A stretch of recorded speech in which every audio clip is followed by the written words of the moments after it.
ମଥପୁରରେ ଶାଢ଼ୀ ଖୁସି ବା ମୁଁ ମନରସ୍କା ଚିରୁକ ଆତାରପ ଆମର ଆଡ଼ିମି ବା ସିଆ ତିନିଶ କୁନ୍ତା ନିୟତ ଦେବା ଚୁତେ ଏ ଯେଉଁ କଥା କହିଲେ କ'ଣ ତା କଥା ଆମେ ତ ବୁଝିପାରିଲୁନି। ପ୍ରଥମରେ ଓଡ଼ିଶାବାସୀଙ୍କୁ ମୋର ନମସ୍କାର, ତାପରେ ମିଡ଼ିଆ ଭାଇମାନଙ୍କୁ ମୋର ଧନ୍ୟବାଦ।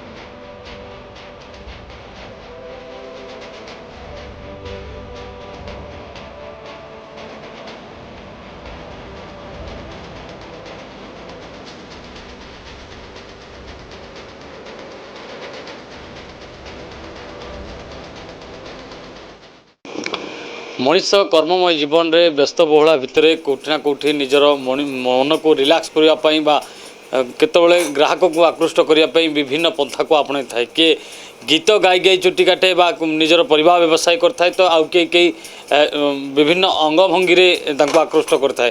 ଏମିତି ଜଣେ ଅଛନ୍ତି ଯିଏକି ଆମେ ବର୍ତ୍ତମାନ ଗୋଟେ ସେଲୁନରେ ଅଛୁ, ଯେଉଁଠିକି ଝାରପଡ଼ା ସ୍ଥିତ ଯେଉଁ ଜଗନ୍ନାଥ ଏଭିନ୍ୟୁ ରହିଛି ତା ସମ୍ମୁଖରେ ଯେଉଁ ଦୋକାନଟି ରହିଛି, ଯେଉଁ କାଳିଆ ସେଲୁନ ନାଁରେ ଯେଉଁ ପରିଚିତ ଅଛନ୍ତି ଏବଂ ତାଙ୍କଠୁ ଯେଉଁ ବର୍ତ୍ତମାନ ଯେଉଁ ଗଣମାଧ୍ୟମରେ ଚର୍ଚ୍ଚା ରହିଛି ଯେ ଯାହାଙ୍କୁ ନେଇକି ପ୍ରତ୍ୟେକ ଟିଭିରେ ବା ପ୍ରତ୍ୟେକ ସୋସିଆଲ ମିଡ଼ିଆରେ ଆପଣ ଦେଖିପାରୁଥିବେ ଯେଉଁଭଳି ଭାବେ ଓଲଟା ଭାଷାକୁ ନେଇକି ଯେ ପରିଚିତ ବା ଚର୍ଚ୍ଚିତ ଅଛନ୍ତି। ବର୍ତ୍ତମାନ ଆମେ ସିଧାସଳଖ କଥା ହେବା, ଆମ ସହିତ ଅଛନ୍ତି କାଳିଆ ଭାଇ ଅଛନ୍ତି ଯିଏକି ତାଙ୍କ ସେଲୁନରେ ଆମେ ଅଛୁ ବର୍ତ୍ତମାନ ସିଧାସଳଖ କଥା ହେବା।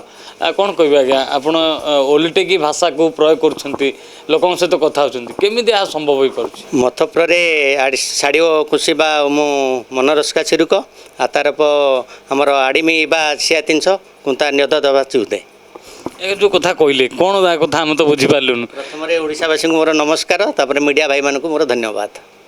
ଯେଉଁ ଓଲଟେକି ଭାଷା କହିବାର ପ୍ରୟାସ କେବେଠାରୁ ଆରମ୍ଭ କରିଛନ୍ତି ଏବଂ ନିରନ୍ତର ଭାବେ କେମିତି କହିପାରୁଛନ୍ତି? ଓଲଟା ଭାଷା କହିବାର ତ ମୋର ହେଇଗଲାଣି ଦୀର୍ଘ 35-40 ବର୍ଷ ହେଲାଣି। ସେଦିନଠୁ ମୁଁ ପଞ୍ଚମ ଷଷ୍ଠ କ୍ଲାସ୍ରୁ ଏବିଟ୍ କରିଦେଇଛି। ମୋ ନିଜ ନାଁକୁ ପ୍ରଥମରେ ଓଲଟେଇଲି, ତାପରେ ସାଙ୍ଗସାଥିମାନଙ୍କ ନାଁକୁ ଓଲଟେଇଲି, ଭାଇମାନଙ୍କ ନାଁକୁ ଓଲଟେଇଲି। ଧୀରେ ଧୀରେ ମୋର ପୁରା ଅଭ୍ୟାସରେ ପରିଣତ ହୋଇଗଲା। ଆପଣ ଘରେ କେମିତି କଥା ହୁଅନ୍ତି, ଏମିତି ଓଲଟେଇ କଥା ହୁଅନ୍ତି କିମ୍ବା ଦୋକାନରେ ଯେତେବେଳେ ଆସୁଛନ୍ତି କଷ୍ଟମରଙ୍କ ସହିତ କେମିତି କଥାବାର୍ତ୍ତା କରନ୍ତି? ଘରେ ଏମିତି ଓଡ଼ିଆ ଭାଷାରେ କଥା ହୁଏ, ଓଲଟେଇନା କଥା ହେଲେ ତ ସମସ୍ତେ ବୁଝିପାରୁନାହାନ୍ତି, ପୁଅ ଝିଅ ଅଳ୍ପ ଅଳ୍ପ ବୁଝୁଛନ୍ତି, କିନ୍ତୁ ଦୋକାନକୁ ଆସିଲେ ଆମର ଷ୍ଟାଫ୍ ବୁଝନ୍ତି, ମୁଁ ଓଲଟେଇକିନା କଥାବାର୍ତ୍ତା ହୁଏ।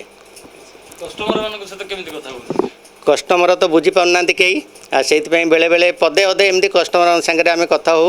ସେମାନେ ପଚାରନ୍ତି କ'ଣ ଆଦିବାସୀ ଏରିଆ ଲୋକ କି? ଆମେ କହୁ ନା ଆମେ ଏଇ ଓଡ଼ିଆ ଲୋକ, ଓଡ଼ିଆ ଭାଷାରେ କଥା ହେଉଛୁ, କିନ୍ତୁ ତାକୁ ଓଲଟେଇ ଦେଉଛୁ। କିଏ କହୁଛନ୍ତି ଆଉ ଇଏ କ'ଣ ମାଲାୟାଲମ ଭାଷା? ଆମେ ସମସ୍ତଙ୍କୁ ବେଳେବେଳେ ହଁ କରିଦେଉଛୁ, ବେଳେବେଳେ ମନା କରୁଛୁ। ବର୍ତ୍ତମାନ ଆପଣ ଓଲଟେଇକି କହିବା ଲୋକମାନେ ଯେଉଁ ସେଲୁନକୁ ଯେତିକି ଜାଣୁଛନ୍ତି ଆପଣଙ୍କୁ ସେତିକି ଜାଣିଲେଣି। ଏ ଯେଉଁ ବାହାର ଯେଉଁ ଲଗାଇଛି କାଳିଆ ସେଲୁନ ବୋଲି ଯେଉଁ ବୋର୍ଡ଼ଟି ଲଗାଇଛି, ସିଏ କେବେ ଓଲଟିବ? ସେଇଟା ତ ନିଶ୍ଚୟ ଓଲଟିଯିବ। ଆଉ 2-3 ଦିନ ପରେ କାଳିଆ ସେଲୁନଟା ଆଳିକା ନୁଲେସ ହେଇଯିବ, ନହେଲେ ଆଳିକା ଜେଣ୍ଟସ୍ ରୋଲର ପା ବହେ, କାଳିଆ ଜେଣ୍ଟସ୍ ପାର୍ଲର ହେବ। ଯେଉଁମାନେ ପୁରୁଣା କଷ୍ଟମର ଅଛନ୍ତି ସେମାନଙ୍କ ଆପଣଙ୍କ କଥା ବୁଝିପାରୁଛନ୍ତି? ମାନେ ବହୁତ କମ୍ ଲୋକ ବୁଝୁଛନ୍ତି, ସମସ୍ତେ ବୁଝିପାରୁନାହାନ୍ତି। ଆମର ଷ୍ଟାଫ୍ ପୁରା କ୍ଲିଅର ବୁଝୁଛନ୍ତି। ନିଶ୍ଚିତ ରୂପେ ଦେଖୁଥିଲେ ଯେଉଁଭଳି ଭାବେ ଆମେ ଆଲୋଚନା କରୁଥିଲେ, ଆମ ସହିତ ଥିଲେ ଯେ କାଳିଆ ଭାଇ ଥିଲେ, ସେ ମଧ୍ୟ କହୁଥିଲେ ଯେଉଁଭଳି ଭାବେ ଓଲଟିକି କଥା କହନ୍ତି ତାକୁ ମଧ୍ୟ ଆମ ଗଣମାଧ୍ୟମ ଆଗରେ ପ୍ରତିକ୍ରିୟାରେ କହିଥିଲେ। ଆଉ ଜଣେ ଅଛନ୍ତି ଯିଏକି ଦୀର୍ଘ ବହୁ ବର୍ଷ ଧରିକି ଜଣେ ବରିଷ୍ଠ ନାଗରିକ ଅଛନ୍ତି, ସିଧାସଳଖ ଭାବେ କଥା ହେବା ଯେ କେମିତି ଚିହ୍ନା ହେଉଛନ୍ତି ଏବଂ କେମିତି ଦୋକାନକୁ ଆସୁଛନ୍ତି। ଆଜ୍ଞା କ'ଣ କହିବେ କାଳିଆ ଭାଇଙ୍କୁ? ଆପଣ କେତେ ବର୍ଷ? କାଳିଆ ଭାଇକି ମୁଁ ଦୀର୍ଘ 30 ବର୍ଷ ପୂର୍ବରୁ ମୁଁ ଜାଣିଛି। ମୁଁ ତାଙ୍କରି ପାଖରେ ବି ସବୁ ବାଳ ସବୁ କଟା ଦାଢ଼ି କରେ, ସେଭିଂ କରେ। ବହୁତ ଭଲ ଲୋକ। ତାଙ୍କ ଭାଷା ମୁଁ 30 ବର୍ଷରୁ ପୂର୍ବରୁ ଚିହ୍ନା ହେଲେ ବି ମୁଁ ସେ ଭାଷା ଏତେ ବୁଝିପାରୁନି, ଟିକେ ବୁଝୁଛି। ଆଉ ଭଲ ଲୋକ, ଭଲ ବ୍ୟବହାର, ସବୁକିଛି ଭଲ। ଆଜ୍ଞା କାମ ଭିତରେ କେତେବେଳେ ହସା ମଜା କଥା, କେତେବେଳେ ଆପଣଙ୍କୁ ଚୁଟି କାଟିଲା ବେଳେ ସେମିତି ଓଲଟେଇକି କଥାବାର୍ତ୍ତା କରନ୍ତି କି? ହଁ କରନ୍ତି, ଓଲଟେଇକି କରନ୍ତି, ଭଲ ଲାଗେ। କେତେ ଖୁସି ଅଛି? ବହୁତ ଖୁସି ଅଛୁ, ବହୁତ ଖୁସି ଅଛୁ।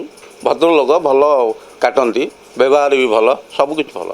ନିଶ୍ଚିତ ରୂପେ ଦେଖୁଥିଲେ ଯେଉଁମାନେ ଏଠି ଆସୁଛନ୍ତି କଷ୍ଟମର ମଧ୍ୟ ବେଶ ଖୁସି ଅଛନ୍ତି, କାହିଁକିନା କାଳିଆ ଭାଇଙ୍କ ବ୍ୟବହାର ଯେମିତି, ତାଙ୍କ ମେଳାପି ମଧ୍ୟ ସେ ଅଛନ୍ତି ଏବଂ କଥାବାର୍ତ୍ତାରେ ଯେତେବେଳେ ଲୋକମାନେ ବୁଝିପାରନ୍ତିନି ଏବଂ ସେଭଳି ଲଗାତାର ଭାବେ ଓଲଟେଇ କହନ୍ତି ଲୋକମାନେ ମଧ୍ୟ ଭାବନ୍ତି ଅନ୍ୟ ରାଜ୍ୟର ଭାଷା କେଉଁଠି ମାଲାୟାଲମ ତ କେଉଁଠି ତେଲୁଗୁ ଏବଂ ବଙ୍ଗଳା ବୋଲି ଅଭିବ୍ୟକ୍ତ କରିଥାନ୍ତି ଏବଂ ଲୋକମାନେ ମଧ୍ୟ ଗୋଟେ ପ୍ରକାର କହିପାରିବା ଯେ ତାଙ୍କର କାମ ଏବଂ ତାଙ୍କର କଥାବାର୍ତ୍ତାକୁ ନେଇକି ବେଶ ଖୁସି ଥାନ୍ତି ଏବଂ କଟକ ରୋଡ଼ରୁ ଆସି ସେ ମଧ୍ୟ 30 ବର୍ଷ ଧରି କାଳିଆ ଭାଇଙ୍କ ସହିତ ସମ୍ପର୍କ ରଖିଛନ୍ତି ଏବଂ ଲଗାତାର ଭାବେ ଯେଉଁଭଳି ଭାବେ ପ୍ରତି ମାସରେ ଆସିଲା ଭଳି ସେ ମଧ୍ୟ ଆସୁଛନ୍ତି। ଭୁବନେଶ୍ୱରରୁ କ୍ୟାମେରା ପର୍ସନ ହୃଷିକେଶଙ୍କ ସହ ପ୍ରିୟକାନ୍ତ ସାହୁ, ସଂସ୍କାର ଟିଭି।